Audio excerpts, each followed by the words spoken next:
So, good morning, Beavercreek Rotary. How y'all doing today? And I know you probably noticed I'm late. There you go. No, apologize for that. So, Dave, would you like to give the invitation, sir? Well, happy spring, everybody. Would you join me in prayer? Oh, Holy Creator, give us time for patience, time for understanding, time to remember thoughtful deeds to do, time to believe in our fellow man, and time to perceive the value of being a Rotarian. Amen. Amen. Thank you. Thank you very much. What I needed now. Josh, you ready to secretary portion? It's 5% today. I guess Carl is here. All righty. So, Carl. Do we have one? Yes, sir. Yeah. New member. Well, back on. Yeah, check. So, Thanks, sir. All right. Hopefully, I don't know how to do this. It's been a while, but hello again and good afternoon, fellow Rotarians, and our incredible speaker who will be up here shortly. And welcome again to the Rotary Club of Beavercreek and happy Alien Abduction Day. I don't know if that's a happy thing or not. Has anyone been abducted by aliens? No, all right, well, I guess we'll never know. All right, so since I have missed out on all these birthdays and anniversaries, I'm going to run through all of them that we have had so far this month. So happy belated birthday to Ron, who celebrated his birthday on the 6th. Sharon celebrated her birthday on the 10th. John Hebrink, who is like me and doesn't come often, celebrated his birthday on the 18th. Shannon Graham celebrated his birthday on the 19th, and then Stephen Brown, our long-running perfect attendance member, will be celebrating his birthday on the 27th. For some partner birthdays, Eric Marcus and his wife, or I'm sorry, Eric Marcus's wife celebrated a birthday on the 1st. Hopefully he did not forget that. Amanda Jenkins celebrated her birthday on the 15th, and then honorary member Karen Lampton celebrated her birthday on the 30th. Will be celebrating on the 30th. Member anniversaries, we missed Bruce. He celebrated 40 years of being a member on the 1st.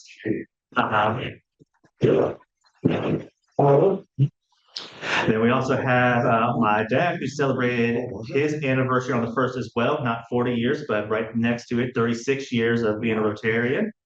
And then City Manager Pete will have celebrated 9 years of being a Rotarian on the 3rd. Then for wedding anniversaries, I can say for a fact, my dad remembered his wedding anniversary with my mom on the 1st. They celebrated 46 years. And then Shannon, being the overachiever, not only has a birthday this month, but a wedding anniversary on the 29th, where him and Brenda will be celebrating 23 years. Moving on to some good things that happened today in history. Going back to 1916, Albert Einstein published his general theory of relativity in a German scientific journal after wrestling it for over a decade. And the good news is he didn't have to use ChatGPT to come up with anything that he discovered. 1952, the United States Senate ratified a peace treaty with Japan. 1985, Libby Riddles became the first woman to win the 1,135-mile Iditarod Trail sled dog race. And then 1997, 22 state attorneys settled a lawsuit against the U.S. tobacco industry, whose officials admitted marketing cigarettes to teenagers and had to agree to warn on every pack that smoking is addictive. Some fun things to do for this upcoming week. Tomorrow is World Down Syndrome Day. And then I added this one on there because it said that these people are superheroes. And obviously that makes me a superhero. Well, made me a superhero at one point in time. Saturday is also National Single Parent Day. Sunday, we have As Young As You Feel Day. And also, Pete, just a heads up, I am boycotting this. Sunday is also World Water Day. After these past couple weeks, I am tired of water. Monday, we have National Puppy Day and also National World Bear Day. Tuesday, we have National Each Person is a Person of Worth Day and International Day of Achievers Day. Wednesday, Fran will definitely be celebrating this. We have American Red Cross Giving Day, along with World Math Day, which sounds dumb, but that's just me. Thursday, we have JD and others will be celebrating is Good Hair Day. And then we also have Make Up Your Own Holiday, which if you've been following along with all these holidays that we present week after week, half of them I feel like are made up holidays. So Thursday is your day to shine. If you want to create a holiday, make one up. Some other fun things to do. I don't know if this will pique anyone's interest, but you can still go on to the Rotary Club of Hamilton's Facebook to sign up for their Bourbon and Chocolate Festival, Saturday from 6 to 10. And then Tuesday, our friends at the Chamber will have their monthly Chamber Zoom Business Boost meeting titled How to Engage with Local News Stations for Your Business. There is a lot of stuff to get caught up on Beavercreek School awesomeness, but I'm just going to highlight the most awesome stuff. Gymnastics, we had the Creek team finish 4th in the Southwest Ohio as a team. We also had Avery Herdfish place 1st in the vault, 2nd in bars, 4th in floor, and 2nd all around, making it to state as an individual. Swimming, we had Alex, I don't want to butcher his last name, Drachuk, possibly. We'll go with that. Is the state champion in the 500-meter free. Creek girls basketball finished the season as district runners-up, losing to the number 4 team in the state. Wrestling, we have this young lady by the name of Leah Crawford, who not only was the girls sectional champion, then she went on to win her semi-match and become the first Beavercreek OHSAA girls state qualifier. Then she decided to be our very first district champ, and then went on to, also on top of that, she's the first district champ since Gavin Bell went undefeated in 2020. She became district champ by pinning 3 of her 4 opponents in the first period. And then she would go on to the state tournament where she would finish 6th place. It is awesome. And then we also had Jeremy Sibrel, who finished 7th at state. And with that, made him a 4-time section champion, a 4-time district placer, a 3-time state qualifier, and he ends his high school career with 141 career wins. Boys bowling, our boys team finished the season in the top 16 in Division I in the state of Ohio. Track and field, we had senior Aiden Allen take 3rd place in the mile at the indoor state championship. Another senior Jackson Davis take 2nd in the 800 meter. And then we had 7th graders Briley and Hazel both do amazing in the mile at the indoor scene. Both set new PRs and they finished 2nd and 4th. Moving on to today's fines. If you're not wearing your badge, that is $1. Per our city manager, if you are late in any way, shape, or form, sorry, David, that's $1.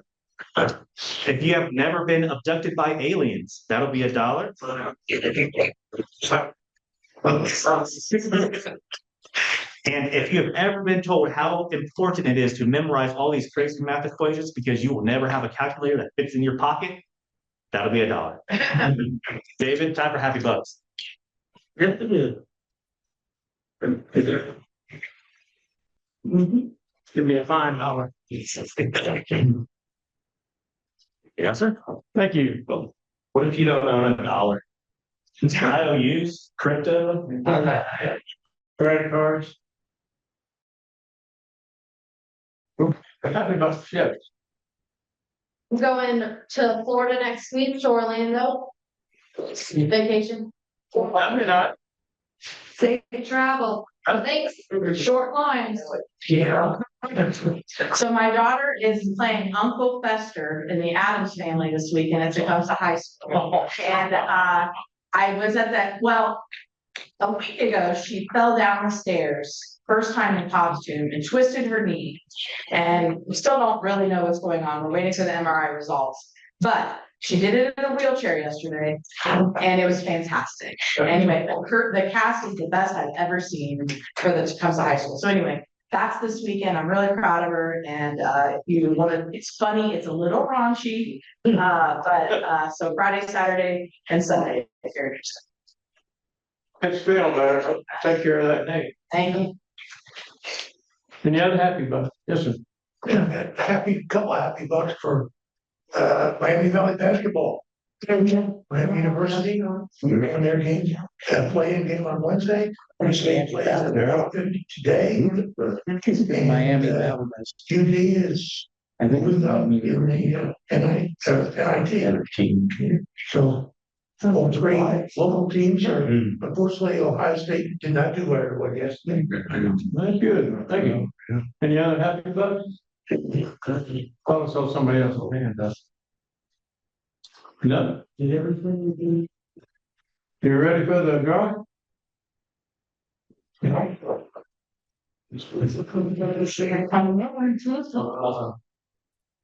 Right.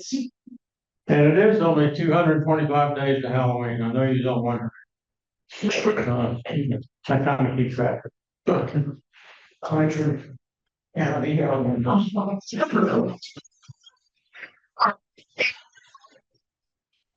bought a skeleton yesterday out in the marketplace. 757. 757. 757. Seven. That's 758. No.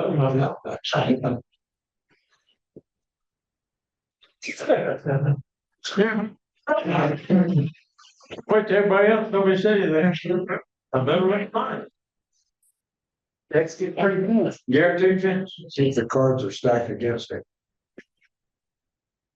I'm not supposed to win, so. Right here. What are we looking for? 4 diamonds. Oh. Three times I've done it, and I draw that joker every time. And then instead of solid, you get your spot. Well, I heard you now one thing, you know. Yes. There you go. Well, I didn't. True. No. Okay. Steve, would you like to introduce our guest? Absolutely. I'll go pay my fine. Very good. Thank you. All right. Well, it is my pleasure to introduce Allison Steele from the Trades Initiative at Emerge Trade and Recovery. Emerge is an innovative recovery and workforce development initiative right here in Greene County that's helping individuals rebuild their lives through long-term recovery and hands-on training in the skilled trades. Participants gain practical real-world skills while receiving support they need to move forward with confidence, stability, and purpose. Allison serves as the director of the Trades Institute, leading efforts to equip individuals with meaningful career pathways. Allison's work definitely reflects the Rotary motto of service above self. Every day, they are investing in people, walking alongside individuals in recovery and helping them build a better life. Please welcome Allison.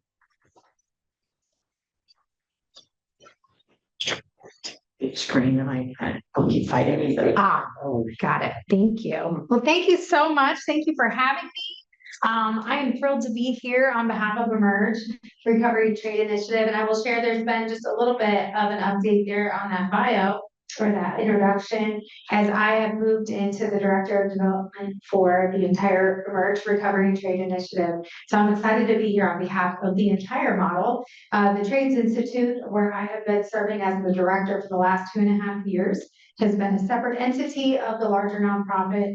And last year in April was gifted back to the nonprofit and then merged as a part of the nonprofit just in April. So it is April. So this is fun. So it's been an exciting time.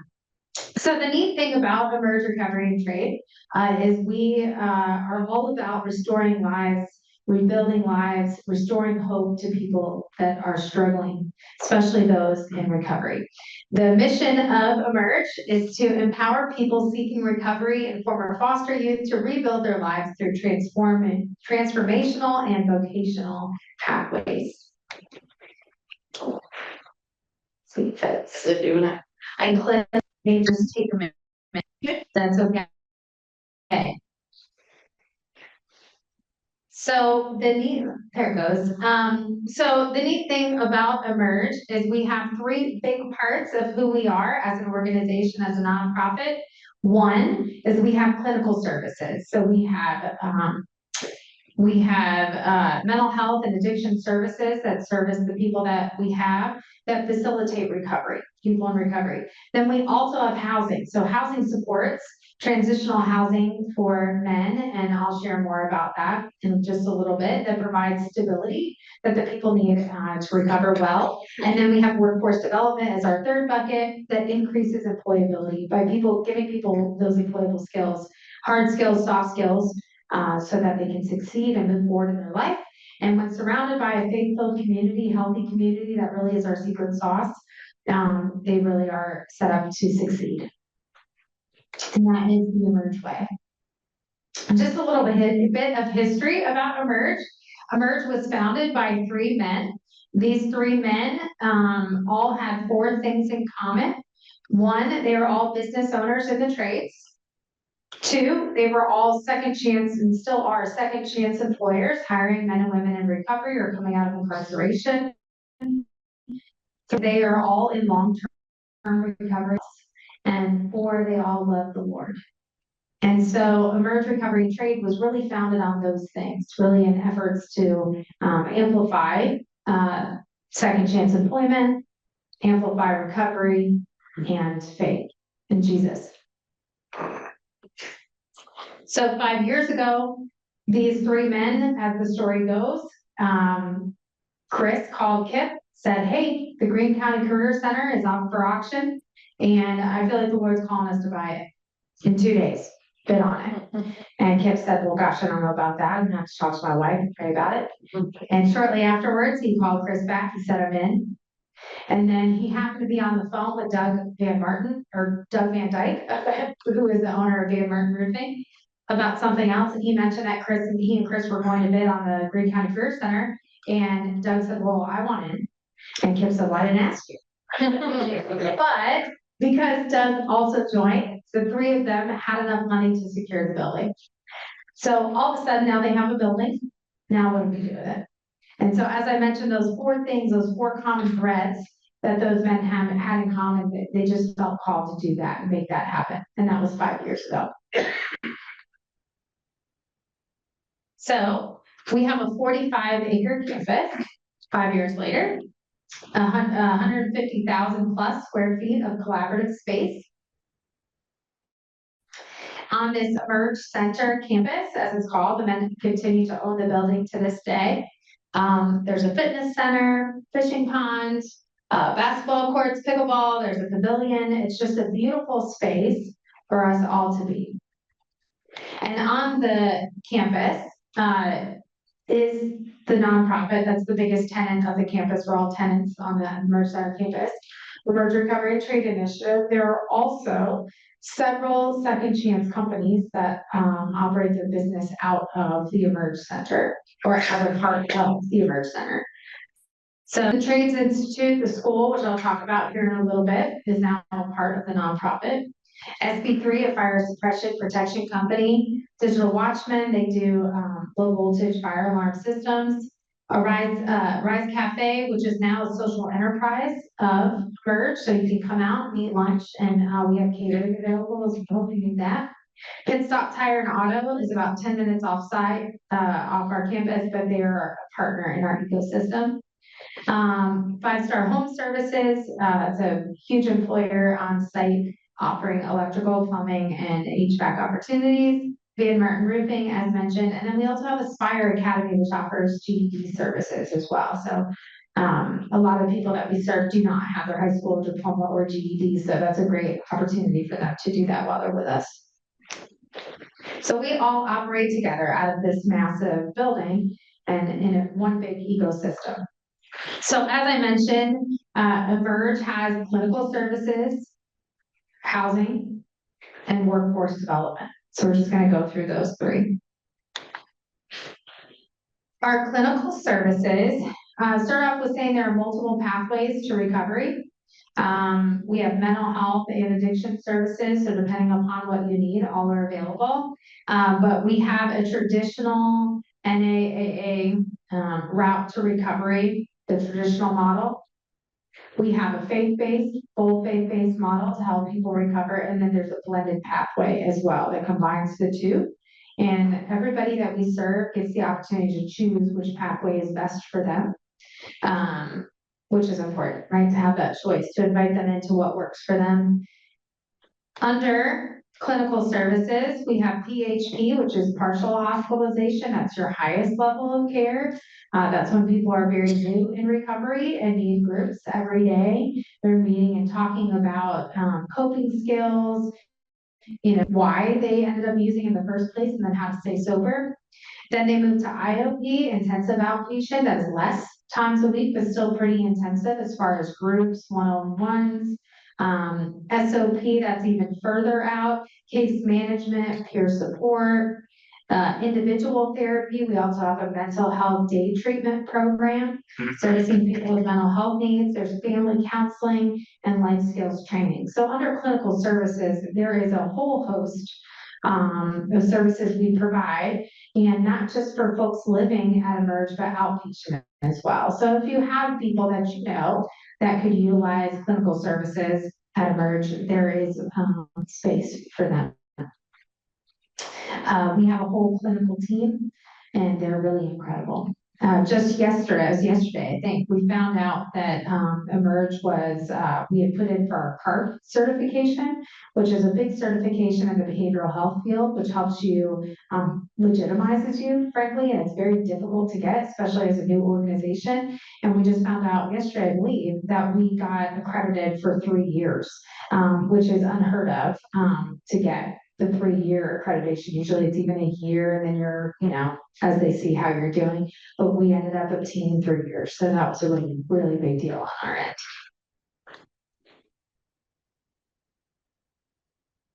Then we also have housing supports, as I mentioned. So we provide currently for men, we have 48 beds on site for transitional housing. So that includes not just those in recovery, but also coming out of incarceration or homelessness.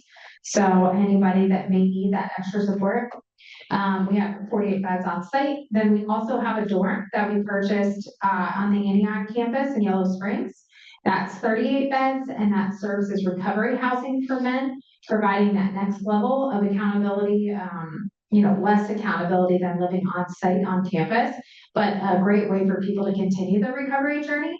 And then we also have a house that's called the Forge House for 6 that is trades focused at this time. But so we've got both of those things going on. We're very, very excited to announce that just this in April. Oh, it's March. Gosh. It's March.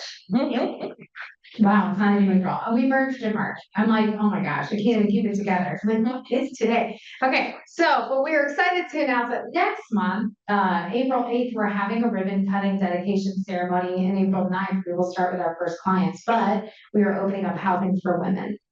And so that will be 28 beds. Super, super excited for that. There is a massive need. We actually have a 19 person wait list at the moment just for our men's beds, and we have 92 beds.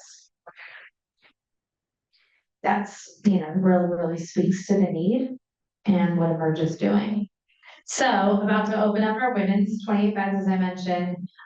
Very, very excited. We are not taking children at this time, just women. And that question gets brought up a lot. And it is the most beautiful space.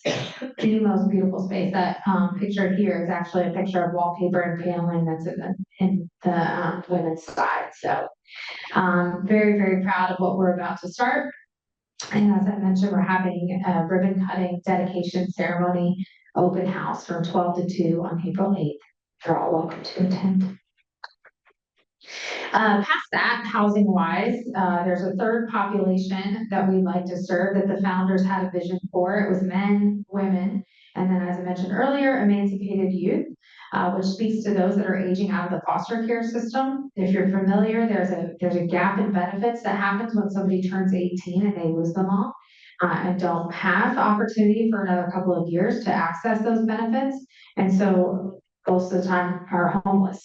And so Emerge is committed to providing that stable housing and services that they need to get themselves in a good place as well. Also, we have a wonderful relationship with Department of Youth Services, which is basically a kid prison, where they hold them, they can hold them if their sentence deems necessary till they're 21 years old. So you've got many 18 to 21-year-olds just sitting at Department of Youth Services. And so we have, like, as I mentioned, developed just a wonderful relationship with them. I'll share a video in just a little bit about what that looks like. But we are in conversation with them about providing space for those that are getting out of Department of Youth Services, many former foster youth that could utilize safe supportive housing, that they can't go home or they shouldn't go home. And so this will provide that as well. That emancipated youth space located on site will have 24 individual beds for men specifically. We're committed to those individual dorms because the average foster youth has been in about 15 homes over their lifetime.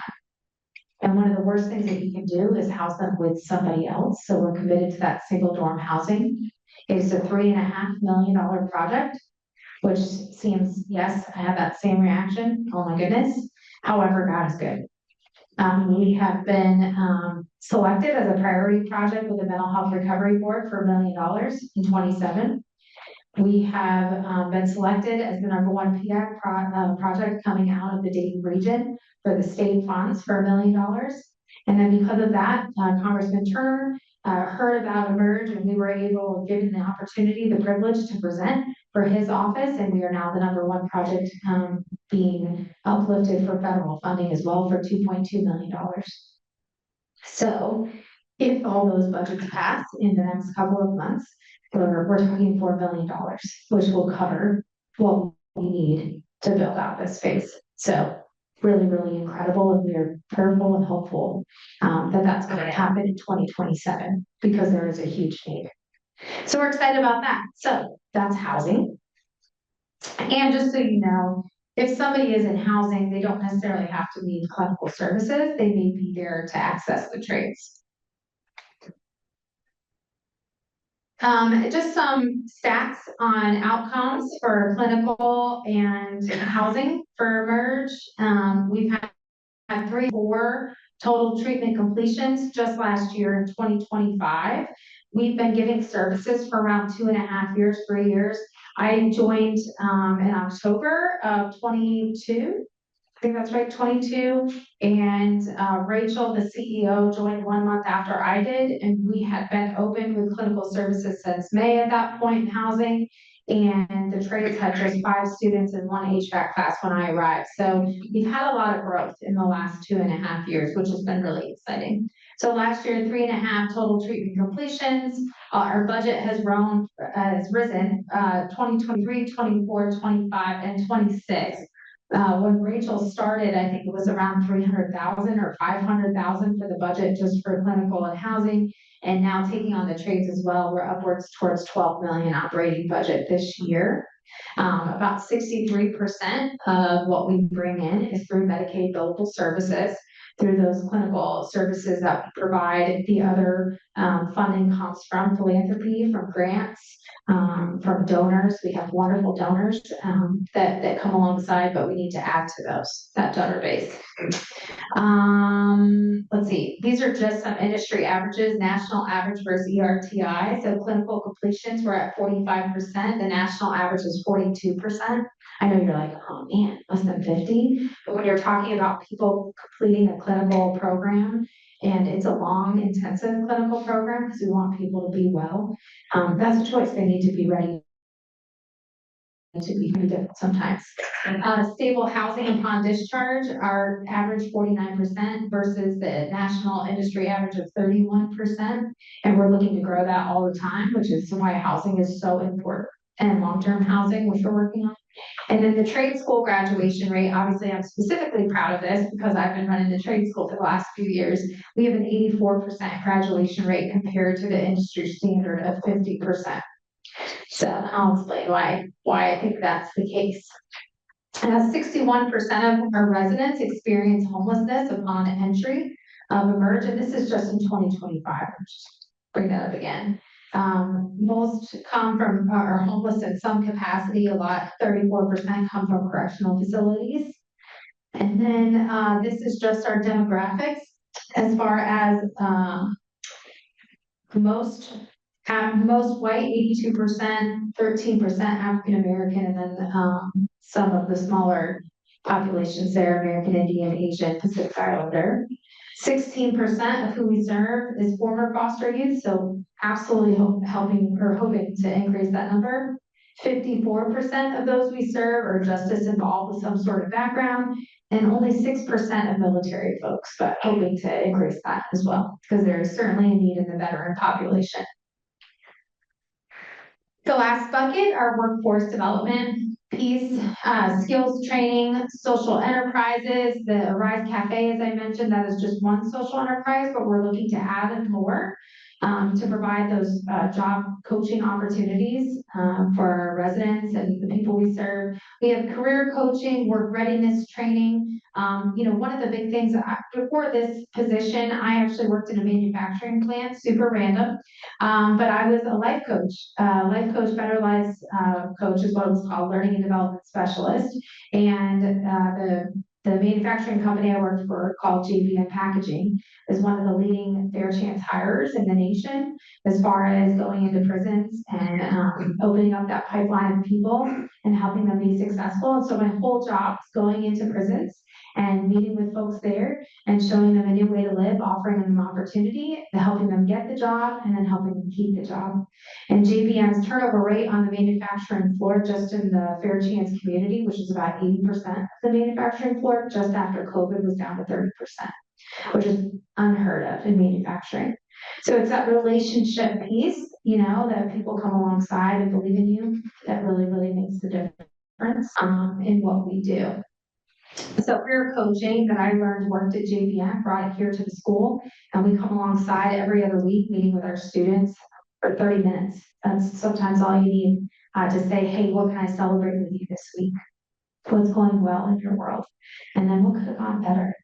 And how can I help her support you in that? Those kinds of conversations are really changing lives. We also have a work readiness training, again, talking about not just how to get a job, but how do you keep that job? Who are you as a person? I'm a certified DISC trainer, so we kind of put like a DISC, modified DISC as a part of.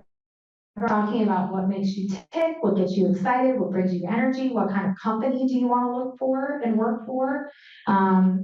If you're the kind of person that needs that constant reassurance or goal setting or feedback, you need to go to a smaller company that's going to have a more hands-on approach. Be aware, if you're a person who loves competition, making the most money, you want to go to a bigger company that's gamified, that works long hours because you don't mind, because you just want to make money. Right? So we talk about those types of things. We talk about healthy coping skills. We talk about effective communication. We talk about how businesses are in the business to make money. They might be super nice. Oh my gosh, he loves me. That's great. I love that for you. My boss is awesome. Love that too. Super great. You don't show up to work and you don't work, you get fired too.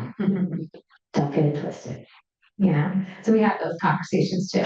And then with that, we're able to, we call it triangular coaching, but if we've got somebody who's not showing up to class or they're not doing well, we can sit down with them, the instructor, their coach, oftentimes people from housing if they're being served from the other parts of the ecosystem, and say, hey, what's going on? How can we help or support you? And that's made a big difference as well.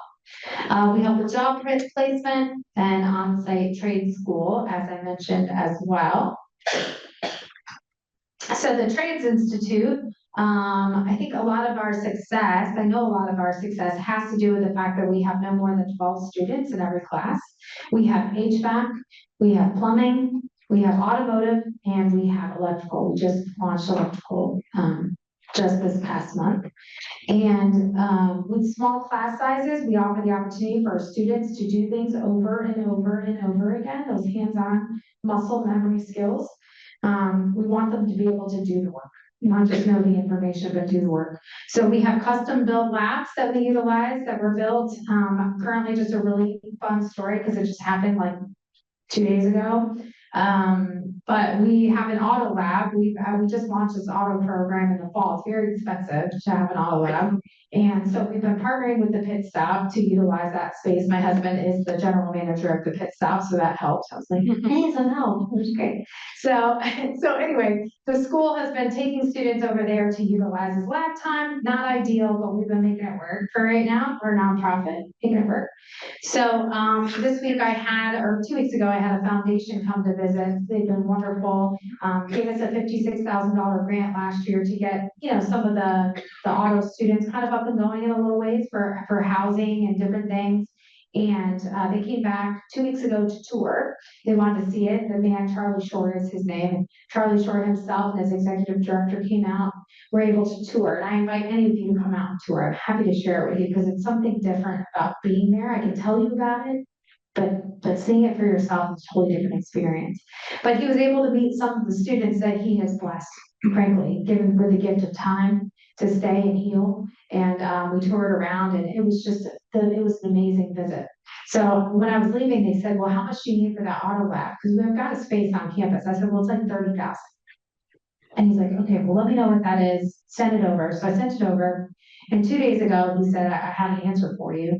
And I'm like, okay. And I had just applied and had received a grant through the Dayton Foundation for a lift. So I knew I had one lift, which was really exciting. But I needed that other money. And he said to me, well, I have news for you. And I said, well, is it good? He's like, you're gonna have to call me. So I called him.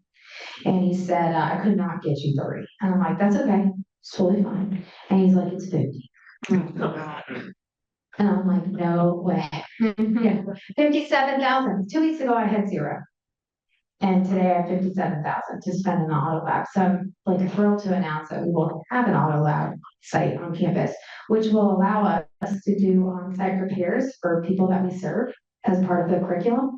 We'll be able to take donated vehicles. We'll be able to fix those up, and we're figuring out a way to do it best, but to put them in the hands of the people that we serve, combined with budgeting, zero-based budgeting skills, that financial literacy piece, to help them, again, not just get a job, but we want to keep that job. But transportation is a huge part of that. So it's been very, very exciting. So those are some of the things happening at the school. We also have ride-along partners. So we partner with area employers and looking for more to partner with, that our students, as part of the curriculum, they go out with that technician. I had one in Department of Youth Services.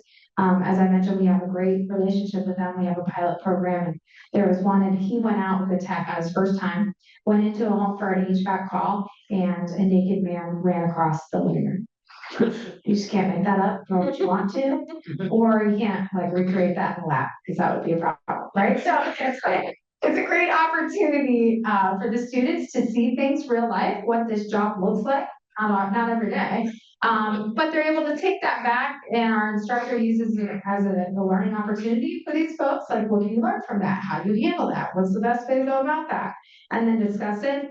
We've also seen people decide that they don't want to go into residential after that, right?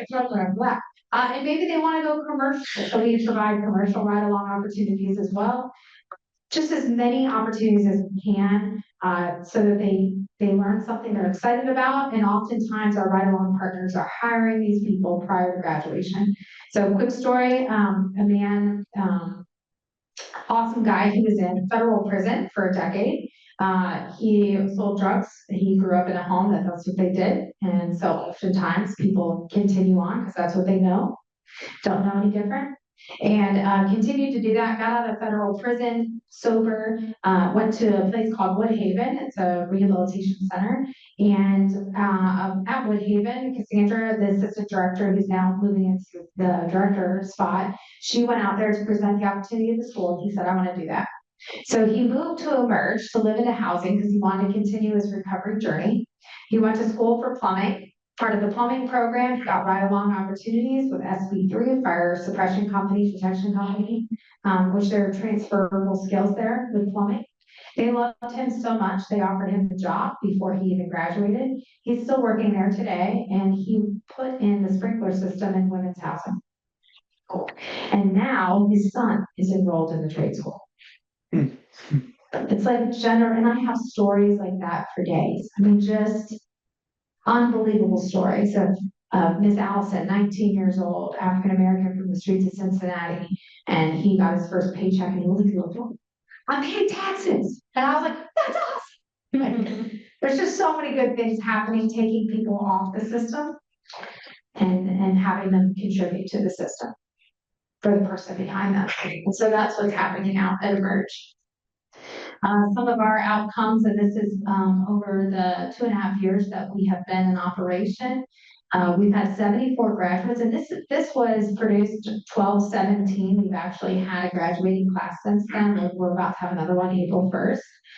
So that number is higher, actually. 84% graduation rate, 84% employment rate, getting people into jobs. We have an apprenticeship program. All of our programs are pre-apprenticeship hours. So that's helpful, makes a difference. Many credentials earned, such as OSHA 10, EPA 608, and other industry recognized credentials.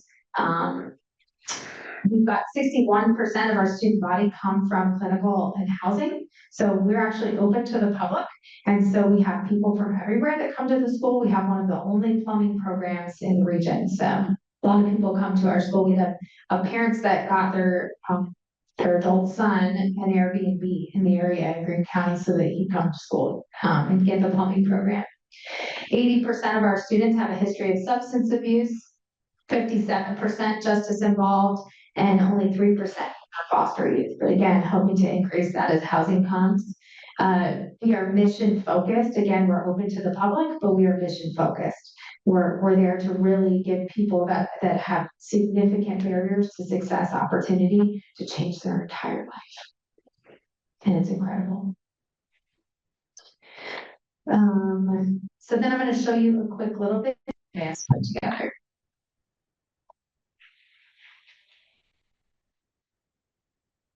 Today is an exciting day where we gather, not only to celebrate achievement, but to honor the stories that brought each of our graduates to this moment. I'm really not too much attention. I don't like it too much, but for a purpose like this, comes. Kids keep carrying the weight of past challenges. Oh, I'm so sorry. That was my fault.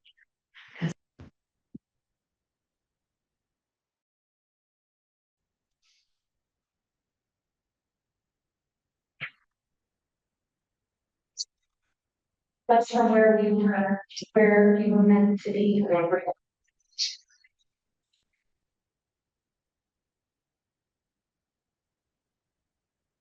Simply seeing people every day solves. It makes you want to become a better person. We're going to start off with Larry Abney. Huge help in class and really impressive grades. Sorry about the other it's working for the getting great, but appreciate congratulations to happen.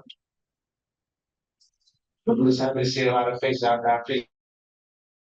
Appreciate all the there's somebody go they feel I know my growth rate we're going to continue advocating on the behalf people to reach their goals and their dreams. There will be long days, challenging jobs, and moments that test your patience. But with those challenges come great rewards, the satisfaction of solving real problems, the pride of building something that lasts, and the respect that comes from doing work that truly matters. They fill us full of skills and character building and things that you'll need to go out and not just make a difference in HVAC and plumbing. You know, the opportunity difference in somebody else's life. So that's probably like the million dollar right things. Congratulations, graduates. Your next chapter begins now.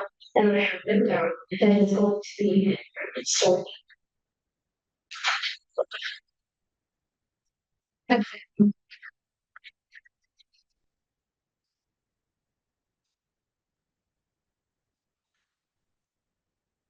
Pretty remarkable.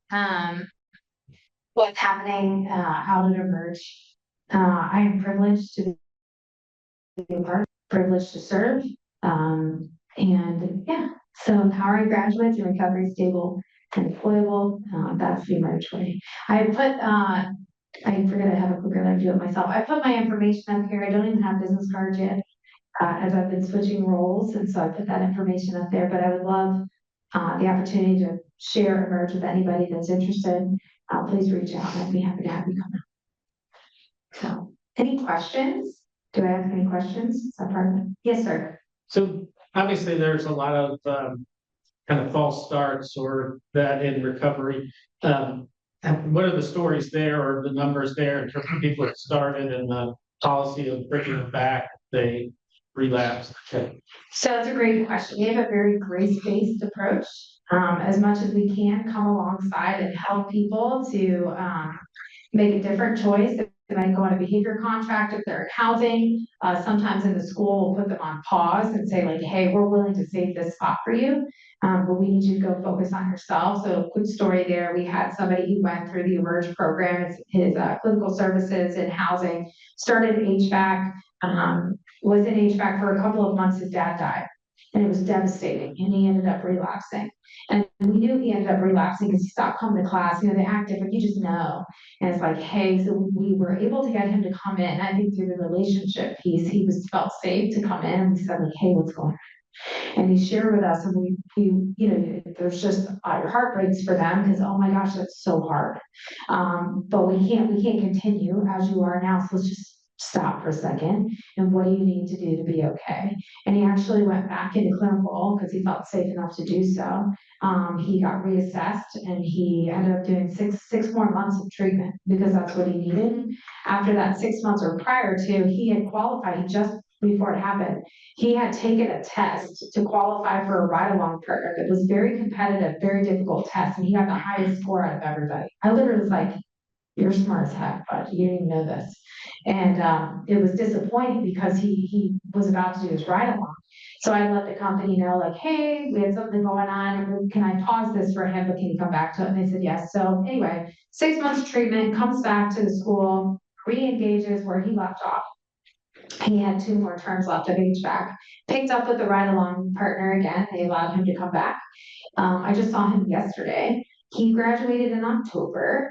He got a job with that ride-along partner, and 6 months later, he's still working for them. So, you know, and he was working on the kitchen equipment. He's a commercial kitchen install and repair company. It's just amazing to see what's happening. As long as they're willing to listen, as long as we still have a voice in their life, they still have opportunity to come back. But there are standards, there are rules, there's accountability, there's a schedule, and so you have to want it. You really do. But the guys will say, there's everything that you need here to recover when you're ready. So they can come back. All that to say, there was some serious infraction. Yes. Do you find any connections with the DISC assessment? Yes. Well, it's interesting. So I think in the way that you can see why people ended up using. So if you're familiar with the DISC assessment, sounds like you may be. Okay. So like S, for example, we call them golden retrievers. S are people pleasers. And they like everybody to get along and everybody to be okay. They're very process focused. Like there's a certain way things need to get done. But they tend to have like no boundaries because they're the guy who says, you have nowhere to sleep. That's okay. You can sleep on my couch, you know? And then their other friend who is their house and they're like, it's totally fine. You can have the couch, you can have my bed, and I'll sleep on the floor. You know, like they're those kinds of people that they're wonderful, but oftentimes stay in toxic situations and relationships and situations that they shouldn't stay in just because that's what they know and they want to make everybody happy. So using is a way to just totally take themselves out of it. Helps them to completely shut down. So then we talk about like, okay, so that's something to watch out for. How do you then move forward with healthy boundaries? How is saying no okay? I often say like, what can you say yes to? Say that if you have trouble saying no. And then a C is very conscientious, detail focused. We call those beavers. They're perfectionists, really hard on themselves more so than anybody else. So like failure, they use. Can't deal with it. So if that helps. Anytime, I always say like, that I think the best thing that society could do is take off your own lens and the way you see the world because of how it was presented to you and your life experiences really shape the way you see everything. If we take ours off and we look through somebody else's and say, help me to understand. Everything's different, because if I look through somebody else's lens, tell me how you saw this, help me to understand and come alongside in that way. You really feel like, gosh, I can see why you made that decision.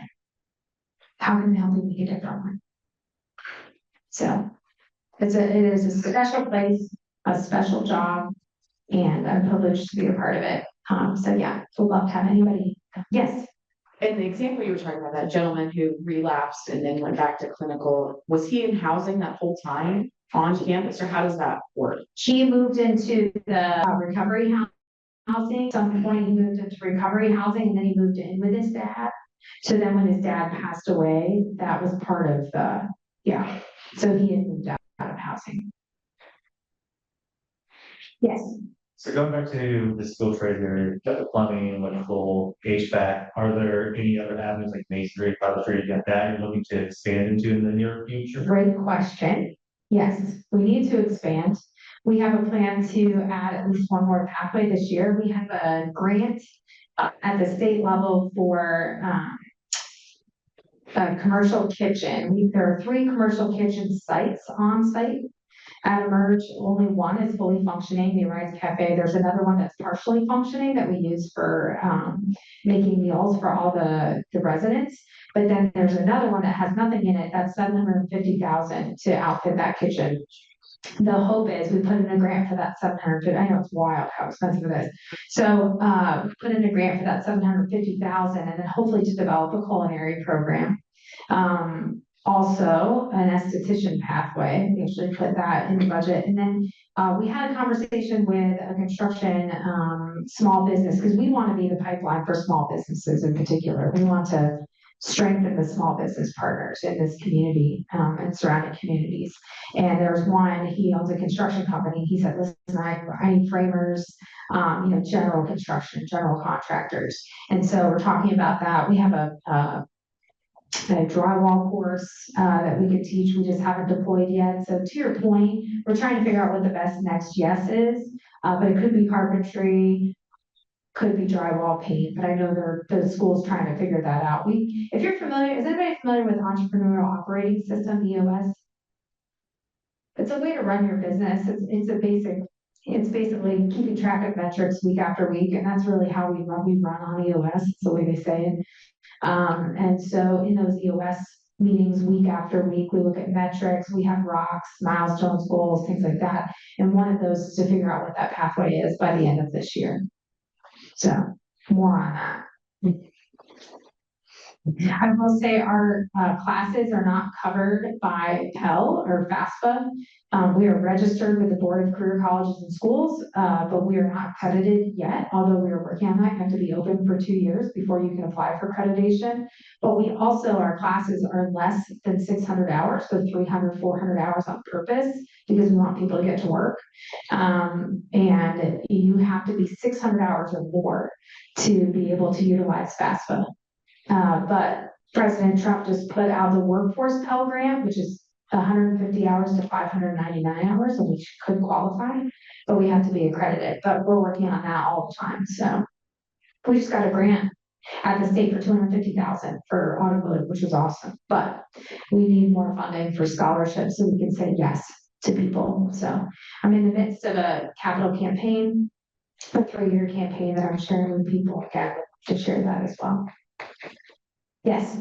One more question. Yeah. Going back to the workforce development, you know, about the development, interview prep and stuff like that.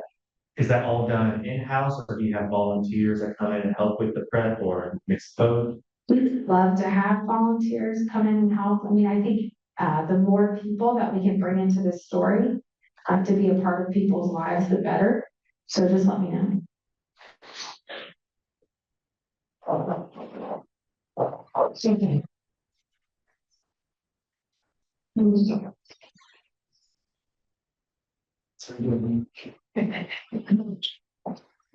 Thank you. Right.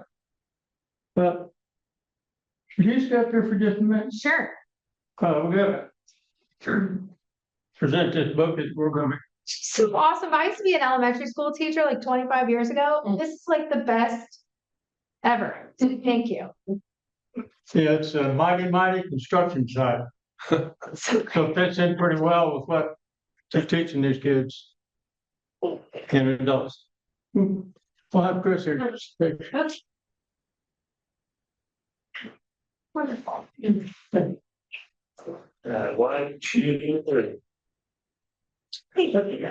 And thank you very much. Yes.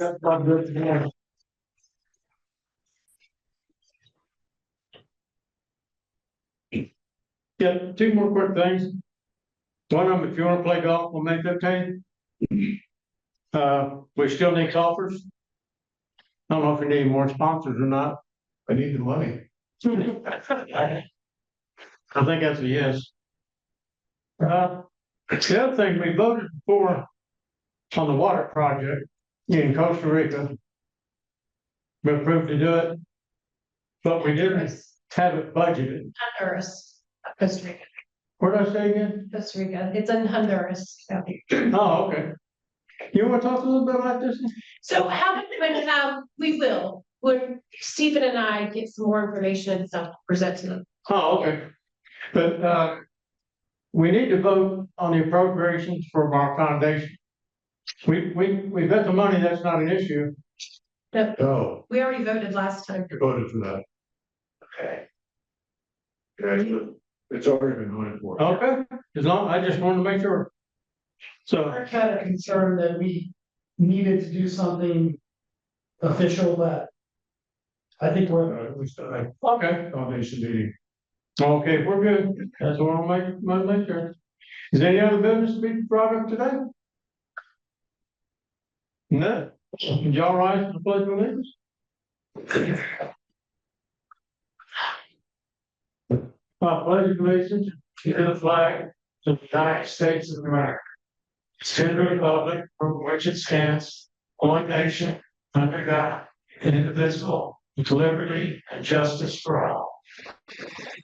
Thank you. Have a good week. Career week. Strong. Next week.